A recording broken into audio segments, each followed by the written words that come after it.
सगळ्यांना जय शिवराय.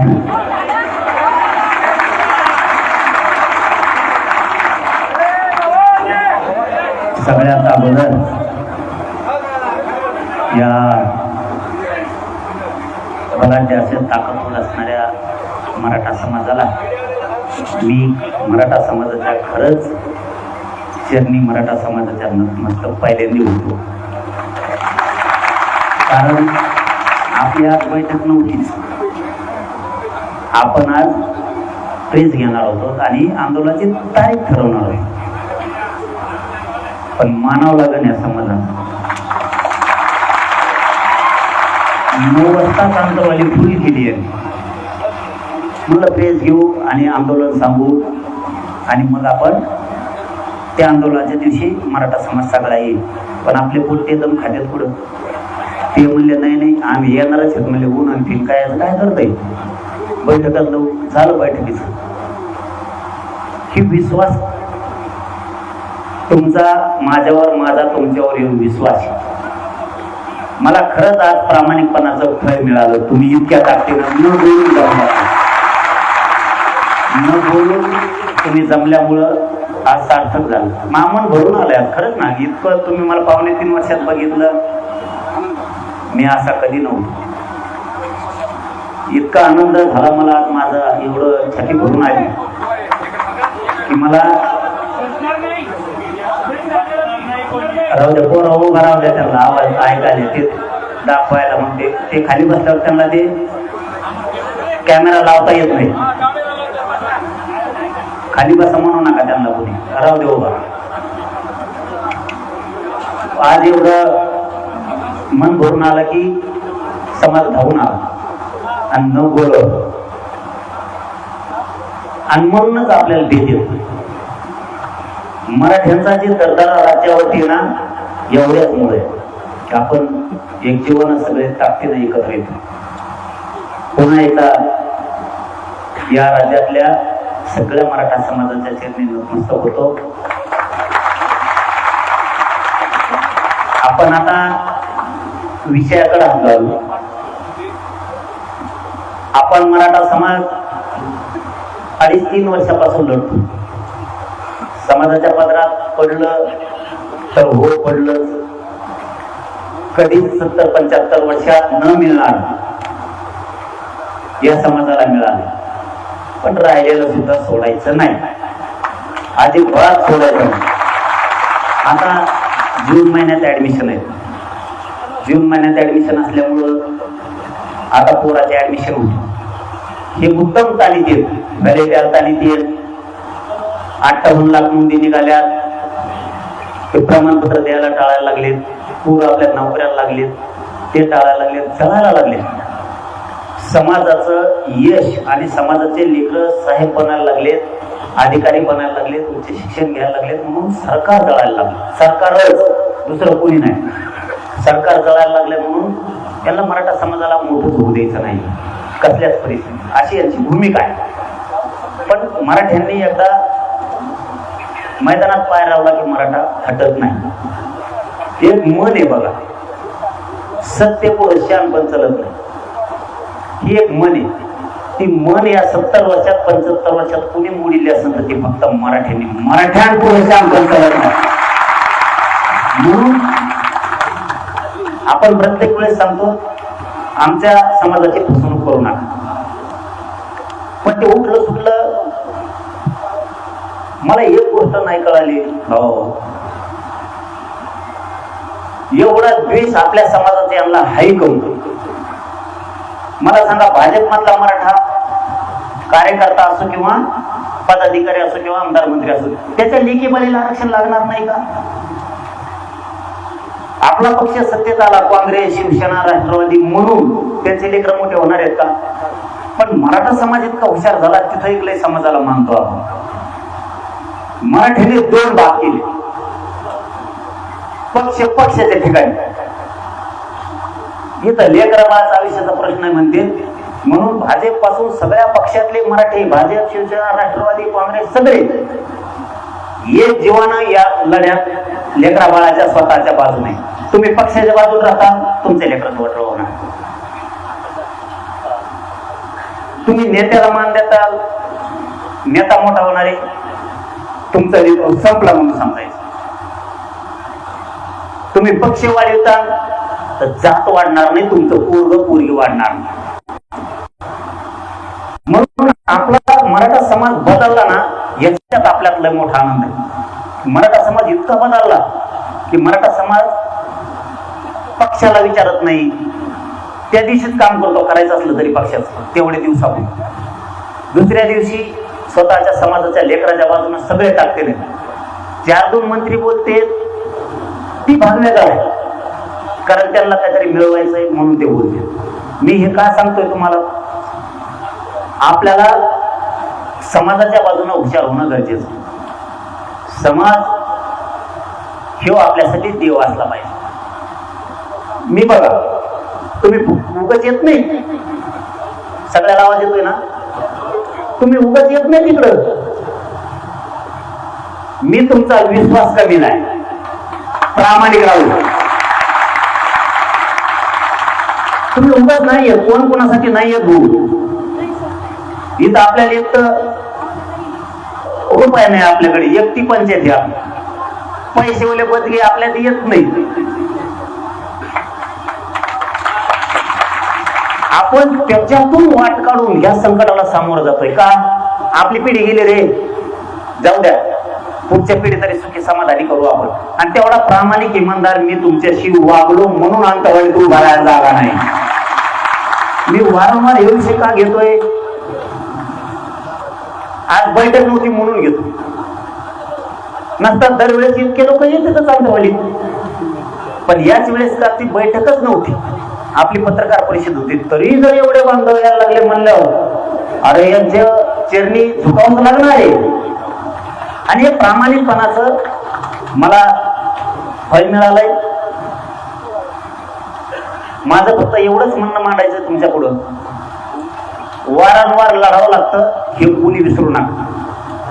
तुम्ही जर शेती घेतली, आपले भाऊ सगळे बाहेर उन्हात तळत येत तरी उभा राहिले, उन्हात रुमाला घेऊन येत डोक्यावर. या वेदनेची मी काळजी घेतो बरं का. तुम्ही उन्हात तळता, तुम्ही पावसात झोडपता, मुंबईत झोडपला पण हटला नाही, त्याला मराठी म्हणते. उलट त्यांच्याच गाड्या घेऊन पळाला तुम्ही. काय मग बेकार कुठे द्या तुम्ही, काय मुंबईत पळत होते. मला पहिले ते कळलो, ते पोलिसाचं बॅरिकेड त्याला चाका असते म्हणून ते पळत आहे. आरा बेजार जाते ना. मुंबईत जिवंत केली तुम्ही, जिवंत विचारानं जिवंत केली. आता मुंबईतले लोक काय म्हणतात माहितीये का, परत येणार आहेत का म्हणलं का राय तिकडं, ते म्हणते एकदा या हो पुन्हा. अरे तू इथे आम्हाला इतक्याला म्हणे यावं लागतंय ना. म्हणजे लोकांना लोक कदरत असते तर त्यांना आस लागली, आस. तुम्ही मराठ्यांनी मुंबई जिवंत केली विचारानं पुन्हा. नसता त्यांचं 2-3च काम होती, ड्युटी आणि घर. झोपलाच लगेच, उठ लागे निघाला ड्युटीला. हे आपण नवीन एक वातावरण तयार केलं, आपण एक नवीन शांततेची दिशा दिली.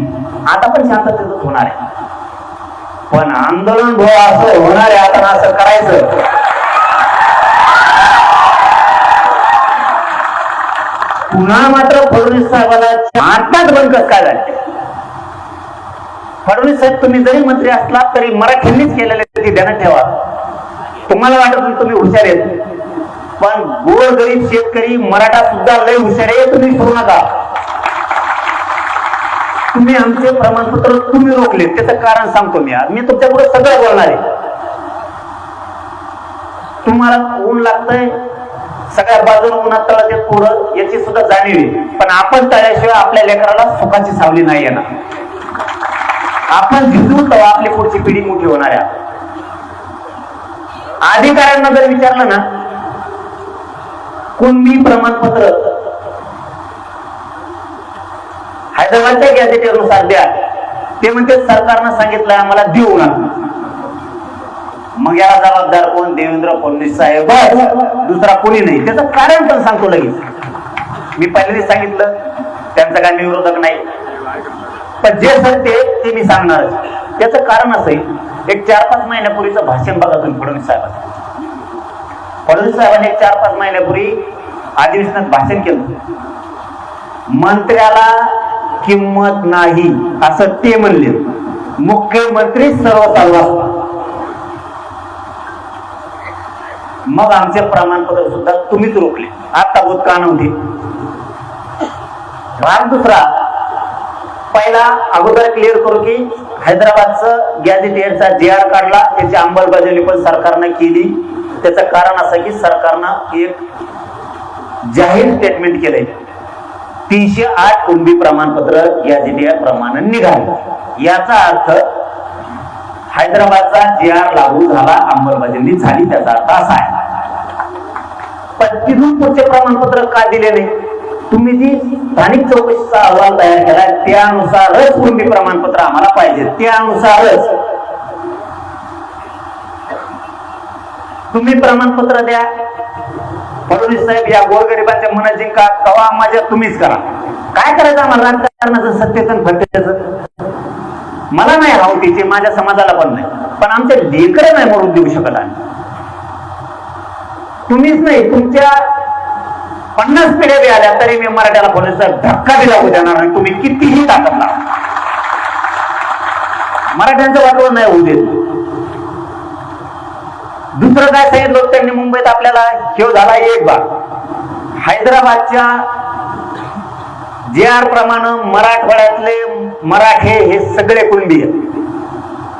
मराठवाड्यातल्या मराठ्यांना आता इथून पुढच्या काळात प्रमाणपत्र वाचून फडणवीस साहेबांनी रोखू नये.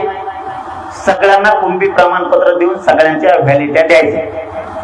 आंदोलनाच्या तारखेच्या आत नसतं आंदोलन भयानक होणार आहे.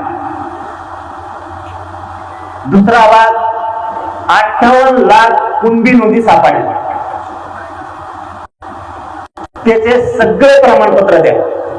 ग्रामपंचायतला महाराष्ट्रातल्या जे 58 लाख नोंदी सापडल्या त्या ग्रामपंचायतला लावा. मुख्यमंत्री एकनाथ शिंदे साहेबांनी त्यावेळेस अभियान घेतले होते. जे सत्य ते करायला दिलखुलास केलं पाहिजे या मताच्या आधी. एकनाथ शिंदे साहेबांनी अभियान घेऊ प्रमाणपत्र दिले, कारण नोंदी सापडल्या तर घ्यायचं काय का? तसंच फडणवीस साहेबांनी करावं ही आमची इच्छा आहे. मी आजच गोड बोलतोय, आंदोलनाच्या तारखेच्या आज जर तुम्ही केलं नाही तर तुम्ही सगळे पट्ट्यावर घेतले म्हणून समजा. फडणवीस साहेब असंही तुम्हाला सुट्टी नाही. पण तुमचं शहाणपण मी मराठीच्या पुढे चालू देत नाही, त्याची काळजी नका करू. फक्त आज गोडीनं सांगायला,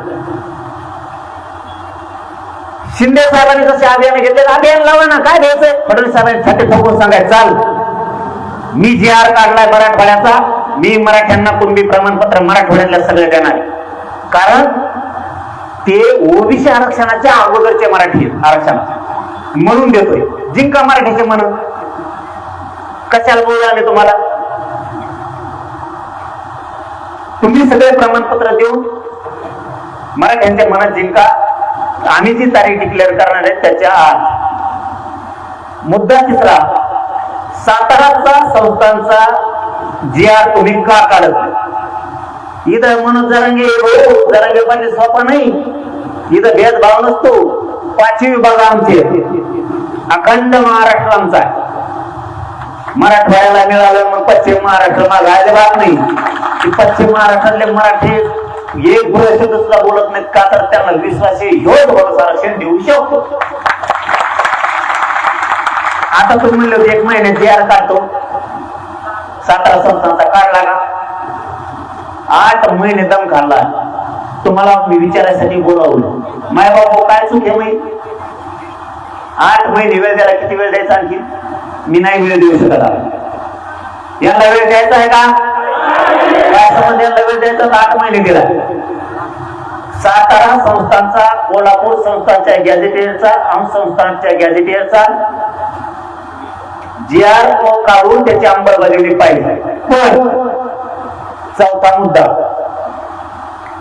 1994 ला जसा JR काढला त्या धर्तीवरती सातारा संस्थांचा हैदराबाद गॅझेटेडचा, म्हणजे त्याच्या त्या GR मध्ये हैदराबादचं गॅझेटेड सुद्धा घ्यायचे.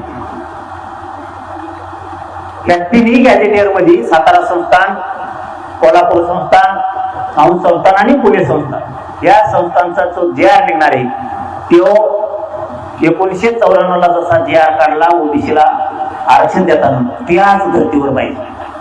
कारण त्यांना कसं काय GR काढला की 94 एका दिवसात आरक्षण मिळालं, आम्हाला कसं काय मिळालं? 8 महिने झाले तरी. म्हणजे पुन्हा कुठे मला पाहिजे नाही, मग मी खोटा ठेवतो.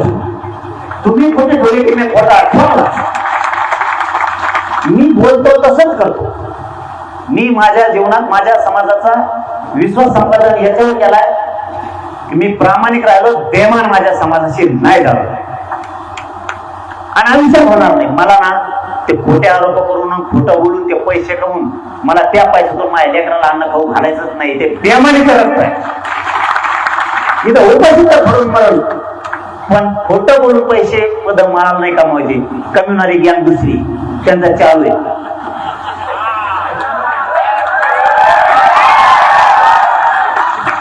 मी शांताराम म्हणतो यांच्यातलं खतखली. मी शांताराम म्हणतो एका दिवसात भोगा करते. एका दिवसात हे मराठीच्या पुढे एवढं बेकार खनखन मायापासून डोकं खराब करून टाकलं यांनी. मग आमका जेव्हा बोलला टपका तेव्हा बोलला, बोलून दे म्हणलं. त्याला नुसतं बोलायचंय. मला समाज सोडायचं 6 करोड लोकांचे. मला रोज काम आहे. त्याला नुसतं बोलायचं काम. हे म्हणतात नाही बघतो. म्हणलं नको बघू, तू पाय पुढतो गप बस. हे जी आग आहे ना, ही लय मोठा चाळ आहे मराठ्याला खेटल्यावर. एका दिवसात मुक्ता करते. मी लोक येतोय त्याला वाटलं भेटतच करून बोलत नाही आणि तुला मोज येत नाही तरी आणि म्हणून बोलत नाही. शक्य पण जे कसले दिसते वेगळे वेगळे दिसते, पण जे कसले का दिसते. आता काय मी काय करू काय करू काय करू आपण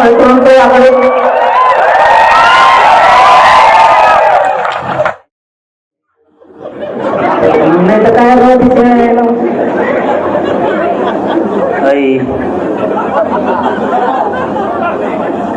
अरे मग काय अरे मी शेतकऱ्याचं बोललो मग राग येतो राव. तुम्ही खोटं बोलता. अरे जीवनात रक्त कसं असावं? जातवा नाही बापाचा मराठ्याचा रक्त अंगात असावा. तसं नालायक रक्त खोटं बोलून आरोप करायचे, पैसे घालायचा. काय निघणार तर तुमच्या मरा त्याच्यापेक्षा मरा. काय जागा तुला तुम्हाला कळतो मी दादा येतात मी जेव्हा बोलतो तेव्हा बोलतो. अरे तुला पण माहिती मी काय चीज. मी बी लय मोठ्या तालमीतला पठ्ठ्या आहे. तुला पण माहिती. फक्त या पठ्ठ्याच्या खांद्यावर मराठ्यांनी माझ्या गरिबांनी जबाबदारी टाकली म्हणून ऐकून घेतो. कारण मी जर एक वाकड पाऊल टाकलं तर माझ्या समाजाच्या लेकरा बाळाचं आयुष्य उद्ध्वस्त होईल. या समाजाला प्रश्न सोडायला वेदना सोडायला माणूस नाहीये. माझ्या खांद्यावर जबाबदारी टाकली म्हणून मी गप्पी. मला ते लेकर दिसतात काही करतात की नको तू बस. माझ्या मनालाच बोलत मी काय करतो तुम्हाला कशी तर आयला उगाच हे समाजाच्या लेकराला कल्याण होतंय तुझ्यामुळं. मला रोज काम आहे. इकडे केस झाली हॅलो केस झाली मी लगेच म्हणतो हा लगेच थांब ना तुला. ती एकदम खात नाही. मका फोन लावा मग पाठवा. अरे लावून तर सुद्धा दम खात नाही. मी लगेच फोन लावता त्याच्यावर कोण खोटी केस केली त्याचा मार कम फोडीला त्या पोराला कम नाही घेतलं. आता टंकली खणवल्या ते लगुली खमवली पोटतेची ते सारखं असं बैठक लावली. त्यांना ते मृत घोषित केलं. मला करू नका मृत घोषित त्यांना सांगितलंय. मला रोज काम आहे त्या बाळांचं कल्याण करायचं. इडब्ल्यूचे पोरं मुंबईत बसवले. बावनकुळे साहेबांना सांगून ती बैठक घ्यायला ती मार्गी काढायला लावला प्रश्न. मला वाटतं काढला त्यांनी जीव. काम केलं म्हणलं केलंच म्हणलं पाहिजे या मताचे आम्ही. उदय सामंत साहेबांना सांगितलं तुम्ही तिथे काढा मला बलिदान गेलेलं कुटुंब एमआयडीसीत लावायची तिकडे एसटीत लावली. ती एसटी गरम गरम म्हणजे आमचे लेकर मेलेत आमच्या समाजात. त्यांचे कुटुंब पडले तर त्याला तिने एसटी गिअर लागून टाकायला तुम्ही कुणा असं ती गिअर सुद्धा हाताची असते ते एसटी आणि त्याला एसटीत टाकले. ती शिकलंय मारण्याचं आणि त्याला एसटीत राहिलं. शिक्षणाप्रमाणे द्या माझ्या लेकराचं कल्याण हो द्या ना. या भूमिकेत मी म्हणून मी हे नागे लागत नाही. मला रोज काम आहे. रोज काम आहे. विद्युत सहाय्यक मध्ये त्यांच्या काय सोडायच्या कुठला शब्द कमी आहेत का? भारतात कोणत्याच पुस्तकात लिहिलेले असे शब्द आहेत मग आपल्याला